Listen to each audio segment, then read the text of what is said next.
ايه ده؟ يا ترى مين اللي عمل كده في المعمل يا دكتور؟ ودي محتاجة سؤال يا غبي. أكيد يحيى واللي معاه استغلوا إننا مشغولين في مراقبتهم ودخلوا عشان يعرفوا أنا وصلت لإيه بالظبط. كنت عارف إنه ذكي، لكن ما كنتش أعرف إنه شجاع للدرجة دي. طب يا دكتور، وهتفرق ايه انه ياخد التعويذة؟ ما انت كده كده حافظها. هو دلوقتي أكيد بيفكر إزاي يبطل مفعولها، وأكيد كمان بيدور على نص بردية الحياة اللي معايا، ما يعرفش إنها ما بتفارقنيش مهما رحت.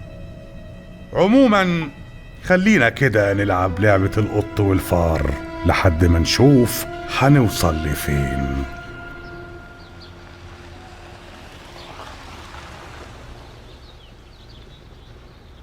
بابا، أنا كنت عاوز أحكي لك على حاجة قبل ما نروح الماتش، بس توعدني ما تقولش لماما. هي بتعرف كل حاجة من غير ما أقول لها يا يحيى. بس قولي، عاوز تحكي لي إيه؟ بابا، أنا آسف. أنا ما كنتش قد الوعد اللي وعدتهولك. أنا رجعت للعصر القديم تاني، بس كان غصب عني. غصب عنك؟ إزاي يا يحيى؟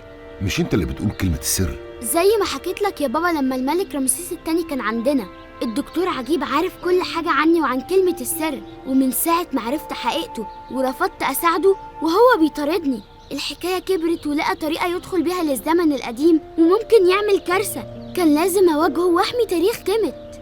رغم زعلي منك لأنك ما نفذتش الوعد اللي بينا، إلا إني هحترم صراحتك طالما حكيت لي اللي حصل. لازم تعرف يا يحيى إني مستحيل أنا وماما نمنع حد فيكم عن حاجة بيحبها إلا لو كنا شايفين إنها فعلا خطر عليه أو ممكن تأذيه. إحنا هدفنا الأول والأخير هي مصلحتكم، وإننا نشوفكم أحسن ناس في الدنيا. وهقول الكلمة اللي ماما بتقولها على طول، أنا قلبي كان حاسس من ساعة ما الملك رمسيس دخل عالمنا.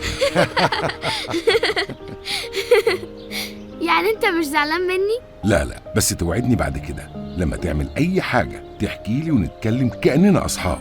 حتى لو غلطت تحكي لي يا يحيى، محدش بيخبي عن صاحبه حاجة. طيب، بما إننا أصحاب خلي ده معاك. إيه ده يا يحيى؟ ده هدية من الملك رمسيس التاني، تمثال ليه وهو طفل مع حورس، وأنا مش عارف المفروض أعمل إيه، أخليه معايا ولا لأ؟ لا طبعا، ده تمثال أثري ملك للدولة ولازم ترجعه. خليه في شنطتك دلوقتي، وبعد الماتش هقولك هنعمل إيه. حاضر يا بابا. يلا عشان مازن مستنينا نعدي عليه.